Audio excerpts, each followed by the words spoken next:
तीन बहनों की लालची भाभी। करिश्मा, रेशमा और मनीषा तीन बहनें हैं। उनका एक भाई भी है, मयंक। मयंक अपनी बहनों को बहुत प्यार करता है, लेकिन मयंक की पत्नी सविता इस मामले में मयंक से बिल्कुल ही अलग है। वो अपनी ननदों का जितना बुरा कर सकती है उतना बुरा करती ही रहती है और अपनी ननदों पर हुक्म भी चलाती है। करिश्मा, करिश्मा, तुमने अभी तक नाश्ता नहीं बनाया? तुम्हारे भैया को ऑफिस जाने में देर हो रही है। हाँ भाभी, बस अभी बनाती हूँ। करिश्मा, तुम ये ढीलापन छोड़ दो। कल को पराये घर जाना है। वहाँ अगर तुम इस तरह से काम करोगी तो लोग क्या कहेंगे कि माँ ने और भाभी ने कुछ सिखाया नहीं। और तुम्हारी दोनों बहनें कहाँ है? अब रेशमा मार्केट गई है और मनीषा सो रही है। क्या? सुबह के 8 बज रहे हैं और ये महारानी अभी भी सो रही है? ये कहते हुए सविता अपनी सास दुर्गा देवी के पास जाती है। माँ जी, देख रही हो अपनी बेटियों के तौर तरीके? क्या हुआ बहू, सुबह सुबह क्या कर दिया मेरी बेटियों ने? अरे एक तो अभी अभी उठकर किचन में गई है, दूसरी सुबह सुबह बाहर चली गई और तीसरी अभी तक सो रही है। क्या कहूँ मैं इन तीनों का, मैं तो परेशान हो गई हूँ। जा जाकर उठा उसे और रेशमा से मैं बात करती हूँ। सविता सीधा मनीषा के कमरे में जाती है और उससे कहती है, महारानी जल्दी उठो, सूरज सर पर आ गया है। भाभी थोड़ी देर और सोने दो ना, मैं रात को लेट सोई थी। वो क्या ना यूनिट टेस्ट चल रहा है। शराफत से उठती है या नहीं, या फिर पानी की भरी बाल्टी डालूं तेरे ऊपर? नहीं नहीं भाभी, मुझे बिस्तर में नहीं लाना, उठती हूँ मैं।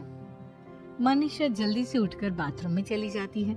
सभी आराम से बैठकर नाश्ता कर रहे होते कि तभी रेशमा बाजार से हाथ में सामान लिए आ जाती है। रेशमा को देखते ही सविता उस पर बरस पड़ती है।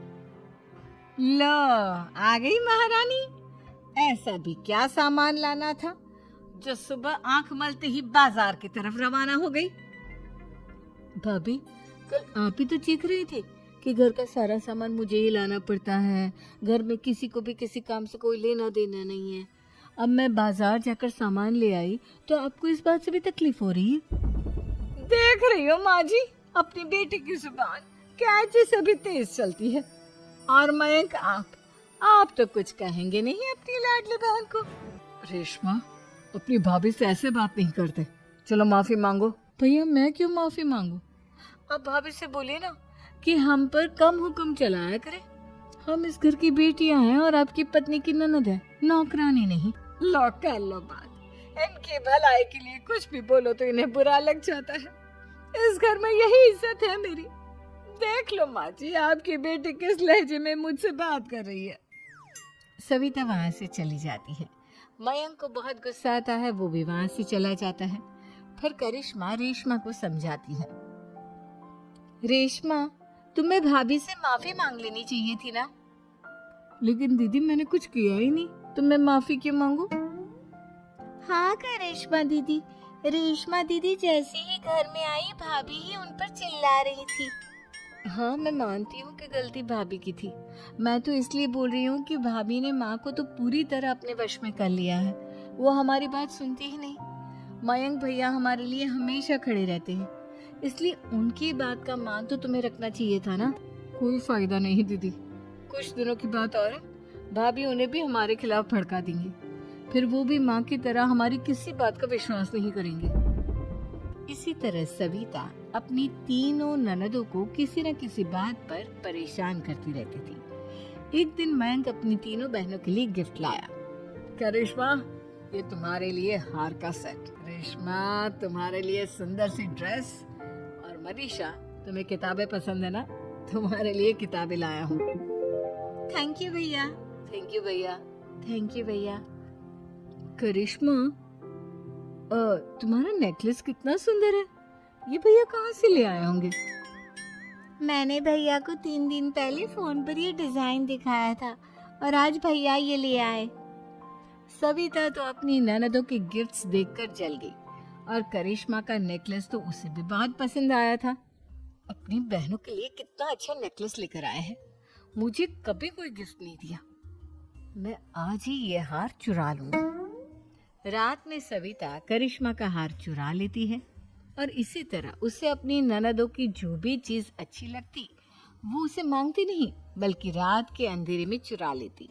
इसी तरह दिन बीतते गए और सविता ने मयंक के दिल में भी उसकी बहनों के लिए नफरत पैदा कर दी। एक दिन मयंक ने करिश्मा और रेशमा के लिए रिश्ता देखा और ये बात उसने घर में सबको बताई। माँ, करिश्मा और रेशमा के लिए बहुत अच्छा रिश्ता आया है, वो लोग कल इन्हें देखने आ रहा है, आप और सविता मिलकर सारी तैयारी कर लेना। ये सुनकर करिश्मा और रेशमा खुश हो जाती हैं, लेकिन सविता सोचती है अगर इन दोनों बहनों की शादी हो गई तो घर और बाहर का काम कौन करेगा। मनीषा तो एक नंबर की कामचोर है, उससे तो किसी बात की उम्मीद लगाना ही बेकार है। मुझे इस शादी को रोकना होगा। अगले दिन सभी लड़के वालों के स्वागत की तैयारी करने में लगे होते हैं।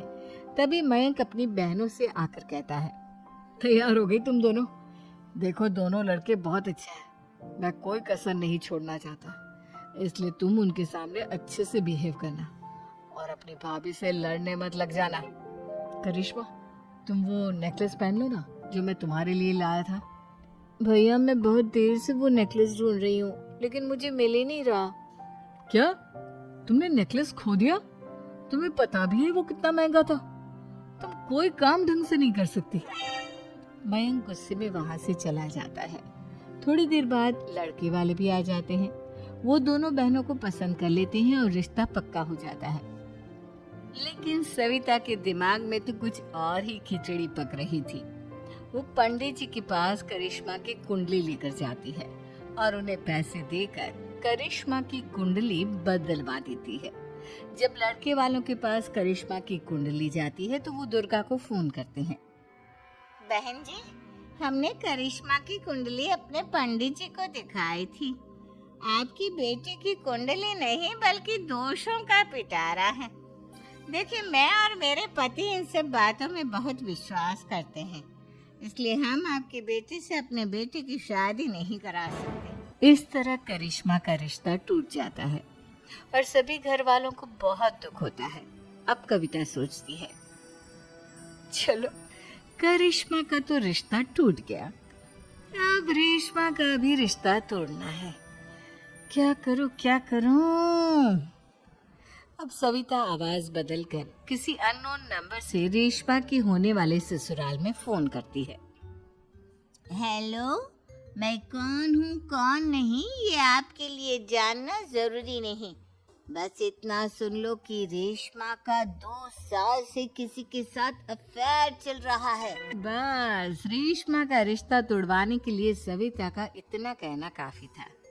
अब रेशमा का भी रिश्ता टूट गया। मयंक और दुर्गा देवी ने रेशमा को खूब खरी खोटी सुनाई और उससे बार बार उस लड़के के बारे में पूछने लगे। आप दोनों मुझे क्यों परेशान कर रहे हो? अरे कोई लड़का होगा मेरी लाइफ में तो मैं बताऊंगी ना, जब कोई है ही नहीं तो कहाँ से लाऊं मैं कोई लड़का? तो तेरे होने वाले ससुराल वालों को फोन किसने किया था? माँ, मैं नहीं जानती किसने फोन किया था, मैं सच कह रही हूँ। मैं तो पहले ही कह रही थी इसकी लगाम खींच कर रखो, लेकिन मेरी सुनता ही कौन है। आप चुप रहिए भाभी, ये सब आपका ही किया धरा है। अब तीनों बहनों को विश्वास हो जाता है कि ये सब उनकी भाभी ही कर रही है। तीनों बहनें अपनी भाभी को सबक सिखाने के लिए एक वकील कर लेती है और घर में हिस्सा मांगती। देखो भैया, माँ बाप की जायदाद में जितना बेटों का हक होता है उतना ही बेटियों का, इसलिए इस घर के 4 हिस्से होंगे और हमें अपना हिस्सा चाहिए। मैंने तुम्हारे लिए क्या क्या नहीं किया और तुम इस घर में हिस्सा मांग रही हो? भैया, आप और माँ हम बहनों की कोई बात नहीं सुनते हो और भाभी हमारी शादी नहीं होने देगी क्योंकि उन्हें लगता है कि आप हमारी शादी में ज्यादा पैसा लगाओगे और उन्हें हम जैसी फ्री की नौकरानी कहाँ मिलेगी। तो हम भाभी के साथ तो रह नहीं सकते, हम बहनों को अपना हिस्सा चाहिए। अरे तुम्हें शर्म आनी चाहिए अपनी भाभी पर ऐसा इल्जाम लगाते हुए। वह तुम्हारे बारे में कितना सोचती है। हाँ माँ, भाभी हमारे बारे में बहुत सोचती है। दिन रात बस यही सोचती रहती है कि किस तरह से अपनी तीनों ननदों को परेशान करूं, और कभी मुझे पढ़ने भी नहीं देती। दोनों बहनों का रिश्ता भी तो इन्होंने ही तुड़वाया है, और रात में हमारे कमरे में आकर हमारी चीजें भी चुराती हैं। इसी तरह सविता की तीनों ननदें अपनी बात पर अड़ी रही। अब कोर्ट में तारीख भी शुरू हो गई। जब सविता को लगा कि उसकी तीनों ननद इतनी आसानी से नहीं मानने वाली, तो उसने अपने पति और सास को सारी सच्चाई बता दी और अपनी तीनों ननद से माफी मांगी। मयंक और दुर्गा को भी अपनी गलती का एहसास हो गया। अब सविता खुद करिश्मा और रेशमा के लिए अच्छा रिश्ता ढूंढती है और उनकी शादी करवाती है।